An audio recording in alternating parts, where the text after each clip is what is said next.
Greetings everyone, my name is Steele, and welcome back to Perceptions of the Dead. On our last adventure, we kicked things off with our girl Jill Count, who was generous enough to bring us along a little haunted adventure to an abandoned hospital, which was rumored to be, as you could guess, haunted. But things didn't really go out the way she planned, and it seemed rather weird because she went there to intentionally get scared and have a ghostly encounter, yet when it was actually occurring around her, she remained skeptical about the whole situation. Now, towards the end, it got really funny because it seemed like whatever spirits she had an encounter with seemed to latch onto her, so now her whole demeanor towards this entirely new situation of hers is, yep, this is my life now. So we're going to pick things up with the second story, titled The Phantom Ice Cream Truck, where I mentioned in the first episode, sounds rather silly, but I'm kind of hoping that Jill Count's first story is going to ease us into what is going on in this world, and things start to pick up and get a little more creepy as we go further along. So let's jump into it and see what we get ourselves into. The Phantom Ice Cream Truck. Follow a denizen of the border between life and death as he enters a call to rescue a missing child. That sounds interesting. The Phantom Ice Cream Truck. A glance around reveals an empty street, and I take a moment of solitude to adjust to my layers. It does little to stave off the biting wind. Oh, there's actually some narration now. Before, I had to read the narration because there was no voiceover work for it, but this is cool. I like that now. I clench and unclench my fingers with a deep-rooted ire.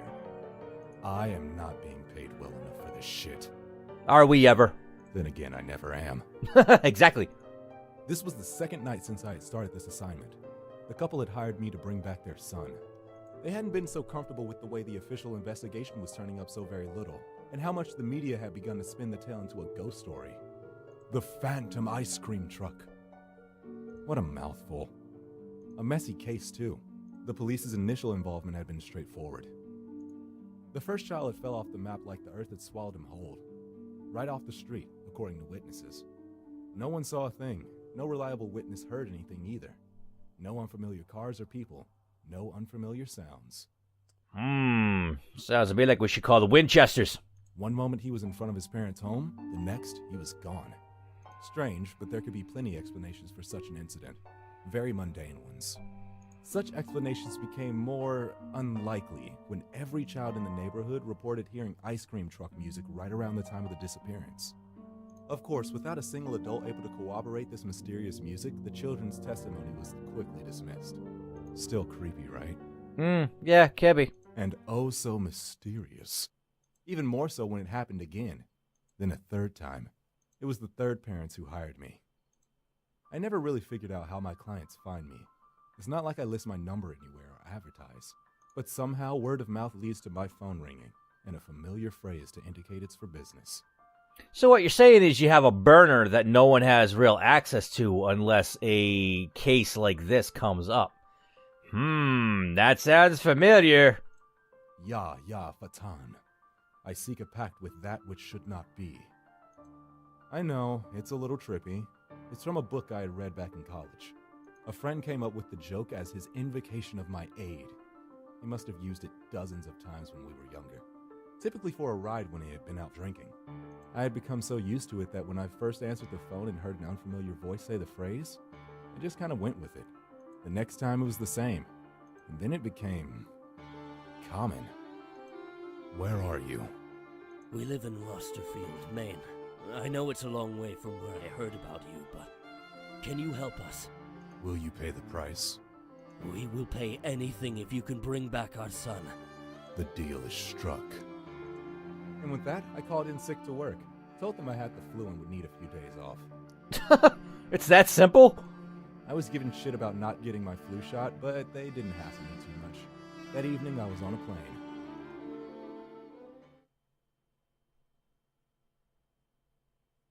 I arrived at the house at midnight. I did not knock. After all, it was important to keep up appearances. The window to the left was latched, but the right slid up easily. I found the boys' room first and gave it a once-over. Legos, Ben 10 toys, and Star Wars paraphernalia littered the floors and walls. A quick once-over revealed nothing useful, though. I sat on the foot of the bed for almost 10 minutes before one of them stirred. Oh my god! Normal reaction. I turn around slowly. Dude, you just walk into people's houses through their windows and sit on the end of their bed till they discover you there? That's creepy. I return for what has been lost. From you, I need 2 items. I need a photo and an article of clothing. Something thick with its smell. The woman stands up slowly, edging against the wall, then runs to the child's room. She returns with a dirty soccer jersey and a copy of a lost flyer. The father remains paralyzed, his eyes locked with mine. Though likely, he is just staring into the shadow beneath my hood, hoping to see something there, something human, likely questioning his decision to hire me. Yeah, I would too. Can you really find him? I take a long smell of the shirt, then discard it. I take a look at the photo. This time, I spend a lot longer examining it. He's got some large, creepy anime eyes. I wasn't really some bloodhound. I couldn't track by scent, but the photo helped a lot. Now I knew what he looked like. Yes. She begins to breathe heavily, and then cries. The husband just continues to stare aghast into the hood of my cloak. With that, I begin to walk out. Behind me, I hear the father speak. What did we just send after our son?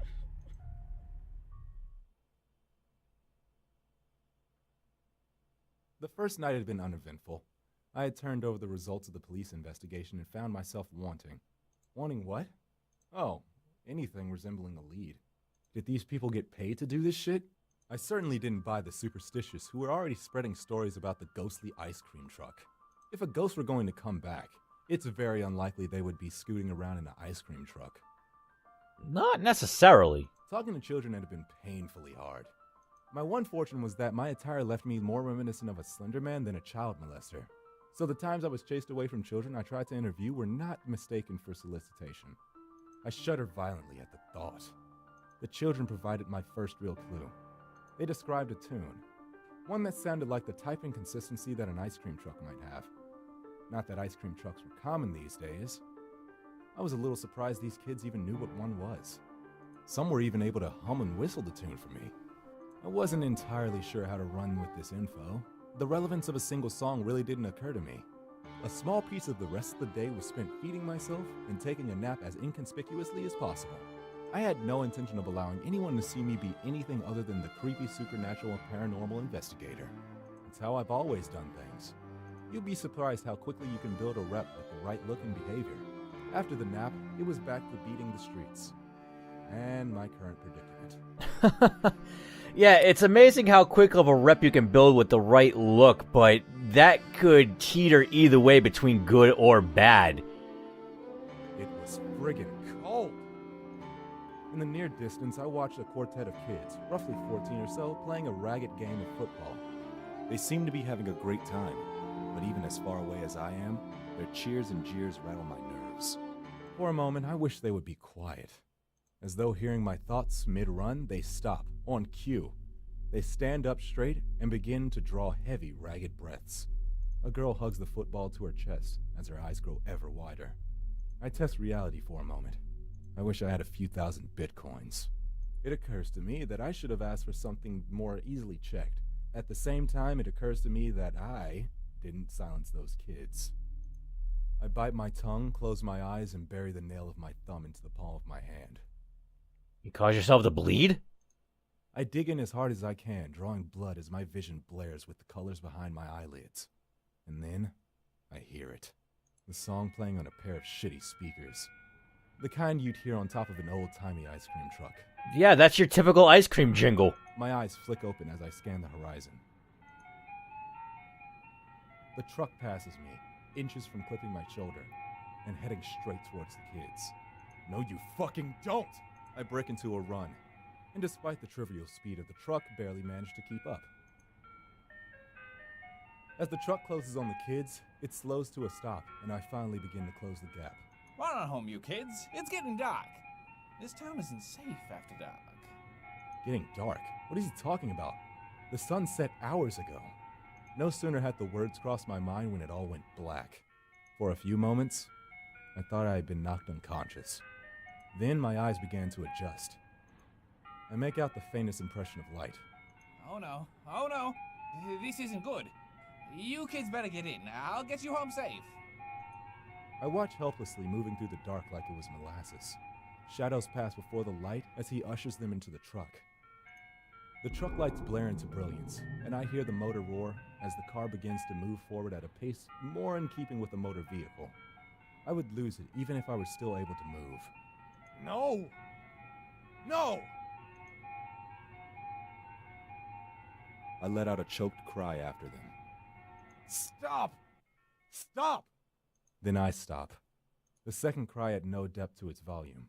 While the no had echoed normally down the empty street, the scream of stop had sounded like I screamed into the middle of a very crowded room. Slowly I reach behind me, laying hands on one of my pieces of emergency equipment. The kind of stuff you don't use when you want people to think you're some manner of elder horror. I slowly bring it around, just as I feel the breath on my neck. With a whip, I crack the flare. Seeing it burn red hot through my clenched eyes, and I hear the cacophony of screams. I open them. Thousands of twisted, naked heaps of malformed, demi-human flesh writhe in the agony of the light.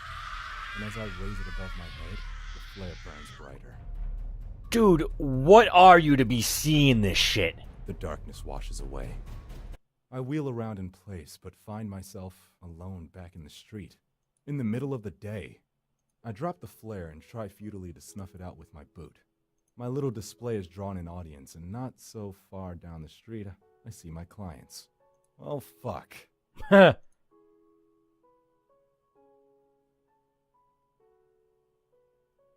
So it's ghosts.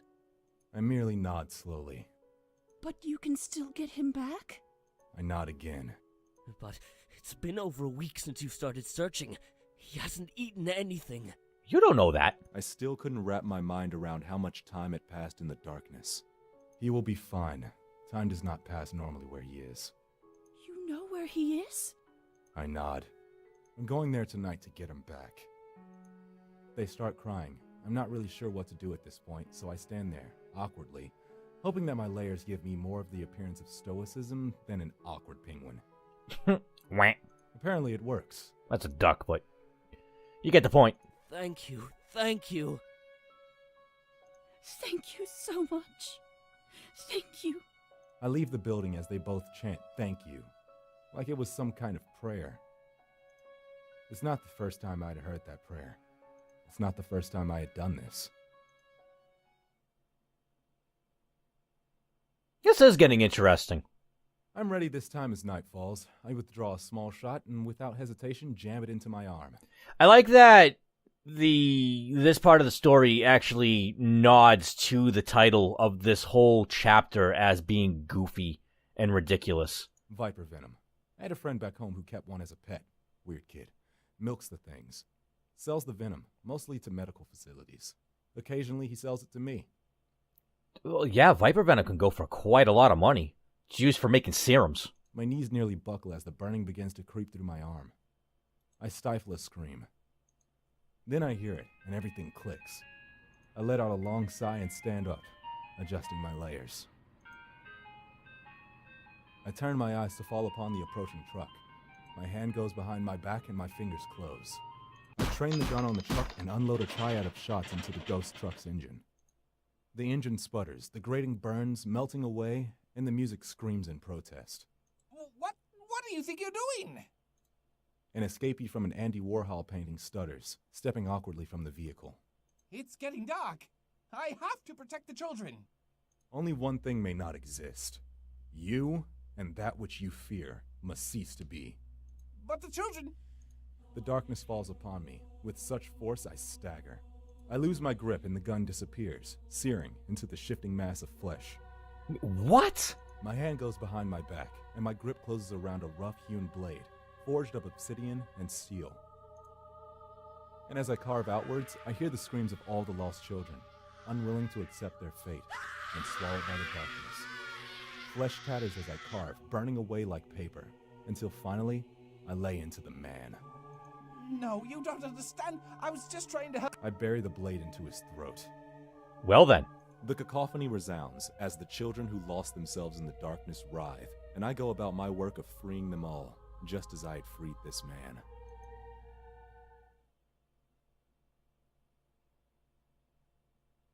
my baby.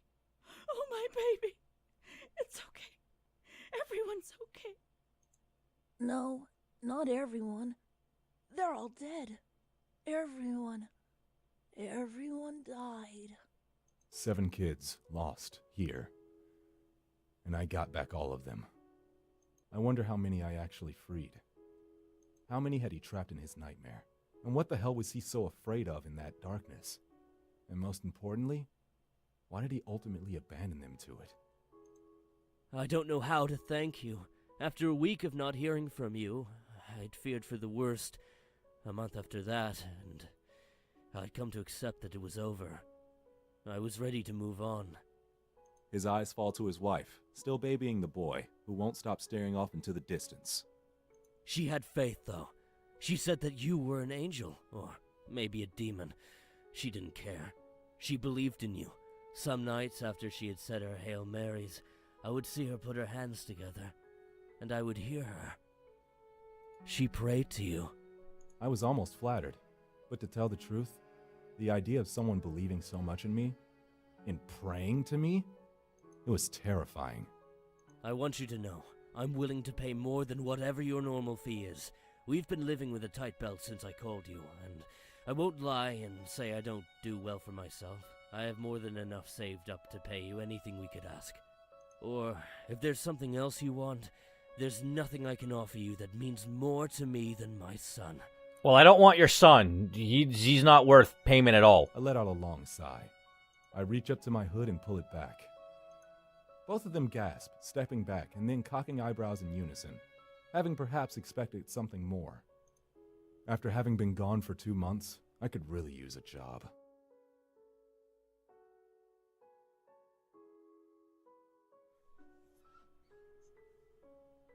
It does raise the question is, what is he exactly?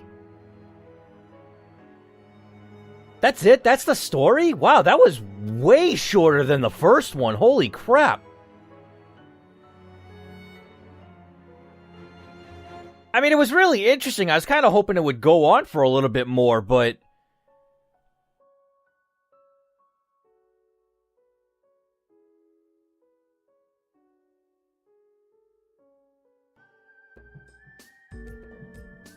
Alright, well, I guess that's it. This is a lot shorter than the first story. That one went on for almost an hour. I think it was about 45 plus minutes that went for. This is well under 20. I mean, it's probably going to go over 20 with me giving my ending thoughts here, but I'm really curious as to what he is exactly. That whole part of the story where he was talking about pulling out a gun, shooting the truck, and then the gun morphing back into his hand and forming a blade, and him just slashing about at the ice cream truck driver and then freeing the children. Like, I really wish there was some animated visuals to that, or at least some more illustrated visuals to that, because it seemed really interesting, but I couldn't wrap my head around what the hell was going on. Plus, he's able to injure himself to some capacity, which allows him to pierce the veil and see spirits within it. I have no idea what this dude's story is or how he came to possessing these sorts of powers. I'm like losing my train of thought here, just trying to wrap my head around the story and give my commentary at the same time. But hopefully in the next story, which will be the third and final story of this volume, self-titled Perceptions of the Dead, will reveal a little bit more about him. And I'm kind of hoping that his and Jill's story will converge in the middle at some point, and they both have an interaction. Because I know Jill's story does continue in the second volume of this game, but I'd really like to see her come back at the end here and sort of branch off into that volume, but we'll find out when I get into it. Anyway, I'm going to pause it right here. Thank you all so much for watching. If you enjoyed this video, then thrust your mouse upon that like button. Keep playing it awesome, and I will see you all on my next adventure.